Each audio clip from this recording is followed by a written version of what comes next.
নমস্কার বন্ধুরা, আজ আমি আপনাদের সঙ্গে শেয়ার করছি আমাদের বাড়ির কোজাগরী লক্ষ্মী পুজোর তৈরি নারকেলের নাড়ু ও সূর্যমুখী রেসিপি।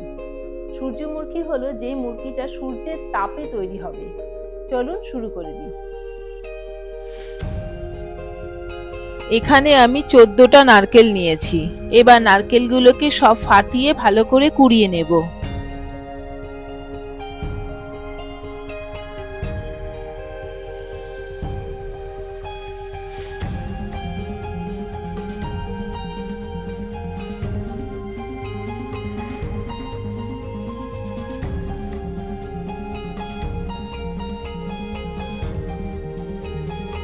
দেখুন নারকেলগুলো আমাদের কোড়ানো হয়ে গেছে।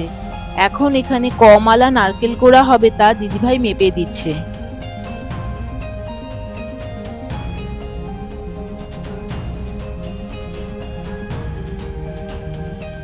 এবার আমি নারকেলের সঙ্গে চিনিটাকে মেশাবো। আর এই মালাটাকে রেখেছি, এই মালার মাপে 14 মালা নারকেল হয়েছে, ওর জন্য আমি এর সাথে 7 মালা চিনি দিয়ে মেশাবো। চলুন তাহলে চিনিটা মিশিয়ে ফেলি।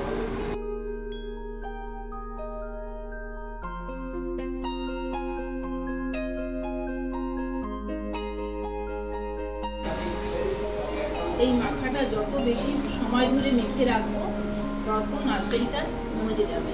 চিনির সাথে নারকেলটা একদম মিশে থাকবে, ফলে যখন আমি নারকেলের নাড়ুর জন্য নারকেলটাকে পাক দেবো খুব তাড়াতাড়ি পাকটা হয়ে যাবে। এর জন্য আমি অনেকক্ষণ আগেই প্রায় 30 মিনিট মতো মেখে রেখে দেবো।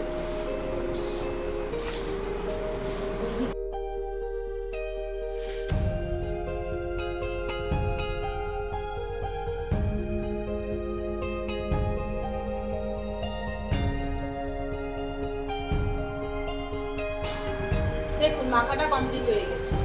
এবার আমি এটাকে 30 মিনিটের জন্য ঢাকা দিয়ে রেখে দেবো।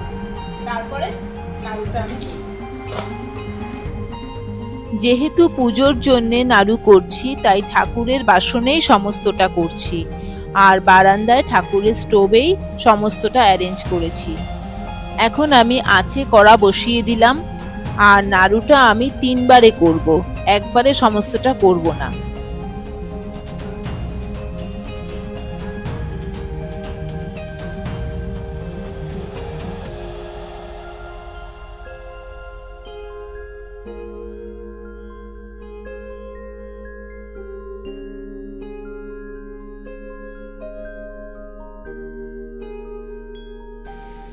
এখানে 300 গ্রাম খোয়া ক্ষীর আছে।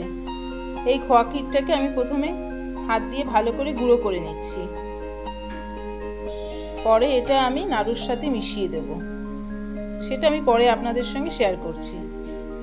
যেহেতু নাড়ুটা আমি 3 বারে করছি তাই খোয়া ক্ষীরটাকেও আমি 3 ভাগে ভাগ করে নিচ্ছি সমানভাবে।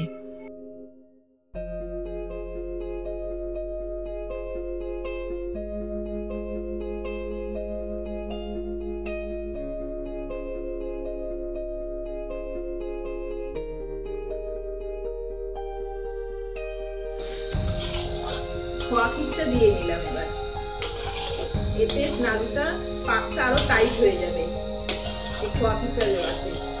প্রথমেই দেখিয়েছি আমি 3টে ভাগ করে নিয়েছি, 3 বার করে আমি টোটাল নাড়ুটা বানালাম। তবে নাড়তে হবে এক নাগাড়ে, না হলে তলা লেগে যাচ্ছে। দেখুন পাকটা অনেকটা টাইট হয়ে আসছে, সাদা ভাবটাও বজায় আছে। এরপরে আমি এতে অল্প করে তরমুজ দিয়ে দেবো।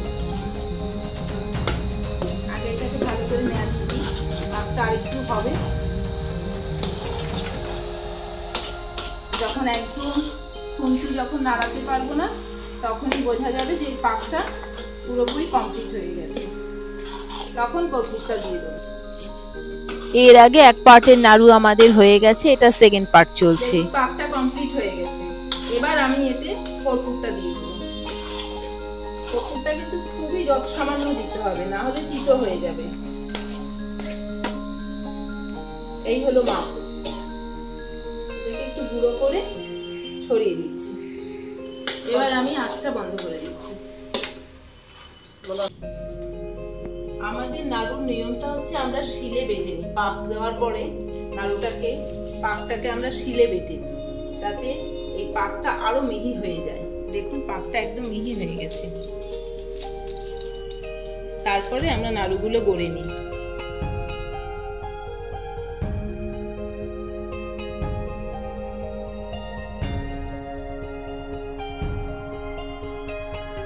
দেখুন মায়ের পুজোর নারকেলের নাড়ু আমাদের কমপ্লিট। এখন আমি আপনাদের সঙ্গে শেয়ার করছি আমাদের বাড়ির সূর্যমুখী তৈরির নিয়মটা। এই খইগুলোকে কাল রাতে আমরা 2 জাতি মিলে বেছে রেখেছি ধানগুলো। সমস্ত ধান দেখুন, এখানে একটাও ধান পাবেন না।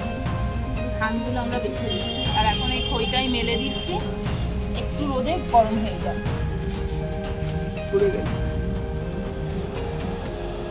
দেখুন দিদি ভাইয়ের গুড়টা ফাটানো হয়ে গেছে। এবার এর মধ্যে গন্ধরাজ লেবু পাতাগুলো আমি ছিঁড়ে ছিঁড়ে দিয়ে দিচ্ছি।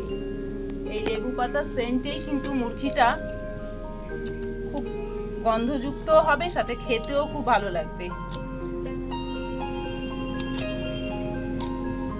এটা কিন্তু খুব ভালো করে ফেটাতে হবে। আর এটা ফেটানো যে ভালো মতো হয়ে গেছে কি করে বুঝবেন? ফুট বেরোবে, দেখবেন এখান থেকে ফুটবে, তাতেই বুঝবেন পুরো হালকা হয়ে গেছে। হালকা হয়ে গেছে, আর সাথে এটাও পুরো কমপ্লিট হয়ে গেছে।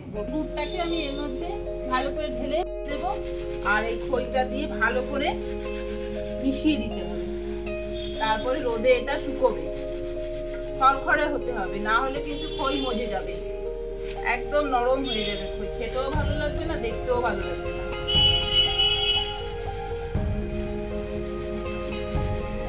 কিভাবে করছি আমরা,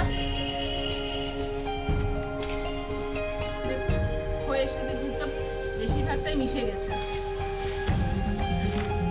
এবার এই খইটাকে ভালো করে বিছিয়ে দেবো, পাতলা করে বিছিয়ে দেবো, যাতে তাড়াতাড়ি করে এটা টেনে নেয়, খড়খড়ে হয়ে যায় রোদে। ওয়েদারটা তো খুব একটা ভালো নয়, জানেনই তো বৃষ্টির ওয়েদার।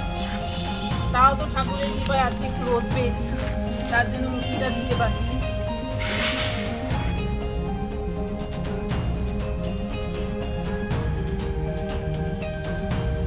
দুদিন রোদে শুকানোর পর মুরগিটা আলটিমেট খড়খড়ে হয়েছে। এখন মুরগিটা আমরা তুলে নিচ্ছি। আপনারা দেখছেন রুমকির সংসার, আর রুমকির সংসারে আজকের এই ভিডিওটা দেখার জন্য আপনাদের সকলকে জানাই অসংখ্য ধন্যবাদ। আর আজকের ভিডিওটা আপনাদের ভালো লাগলে প্লিজ লাইক, শেয়ার ও সাবস্ক্রাইব করে পাশে থাকবেন। আজ এই পর্যন্তই, দেখা হচ্ছে নেক্সট ভিডিওতে।